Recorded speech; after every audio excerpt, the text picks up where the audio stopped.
बात हम आपसे निवेदन करना चाहते हैं, आप लोग माने तो। हमसे तो यह बात हो नहीं पाई, लेकिन अगर आपसे हो जाए तो करके देख लीजिएगा। अपने सेवा के ठाकुर जी को अति गुप्त कर लीजिए। ना उनका फोटो खींचना है, ना किसी को दर्शन कराने हैं। और जो कक्ष है, जिस कक्ष में ठाकुर जी विराजते हैं, उस कक्ष में कम से कम 1 वर्ष तक प्रयास कीजिए कि कोई नहीं जावे, केवल आप जाओ अपने ठाकुर जी के पास। आप सेवा करो, आप ही भोग पधराओ, आप ही श्रृंगार करो, और जो भी सामग्री लेकर के आते हैं ठाकुर जी के लिए, खिलौने लेके आओ, ठाकुर जी के लिए सखी स्वरूप लाओ, बंगले लेकर के आओ, जो भी लाओ सब बाहर लेकर के आइए, छुपा के लाइए सबको, क्योंकि घर वालों को भी नहीं पता चले क्या आया है।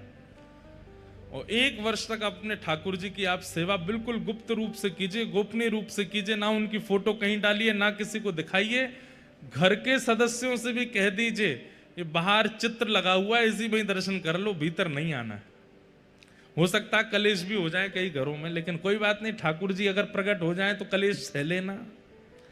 हम आपको आचार्यों की परंपरा की अनुकूलता से ये बात बता रहे हैं, किसी को मत आने दीजिएगा। 1 साल बाद आप अनुभव करेंगे। 1 साल तो बहुत लंबा होता है, कुछ ही दिनों में आप अनुभव करने लगेंगे कि ठाकुर जी को आप जिस अवस्था में छोड़ के गए, ठाकुर जी उस विपरीत अवस्था में आपको मिलेंगे। आपके संग सेवा, आपके संग लीला करेंगे। क्यों? उसके पीछे कारण है। नित्य ठाकुर जी आपसे मिलते हैं, आप ठाकुर जी से मिलते हो। उससे क्या होगा? ठाकुर जी को यह विश्वास हो गया कि भाई ये प्रचार में नहीं है, ये केवल मेरो है, ये बाहर जाके किसी को बताता भी नहीं है, बाहर से अंदर आके किसी से कुछ कहता भी नहीं है। तो बहुत कठिन ही है सेवा, लेकिन करके देख लो।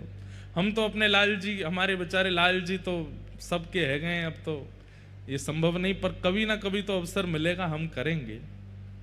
किसी को मत दिखाओ, आप सेवा करो, आप ही भोग लगाओ, आप ही सामग्री पधराओ। फूल लेके आइए, किलो किलो फूल लेके आओ, और छुपा के भीतर ले आए, और भीतर आके अपने आप बंगला बनाया, बंगले में ठाकुर जी को बैठाया, दर्शन आरती करी, उसके बाद सारे फूल उतार करके बाहर पधरा दिए। किसी को दर्शन मत करा।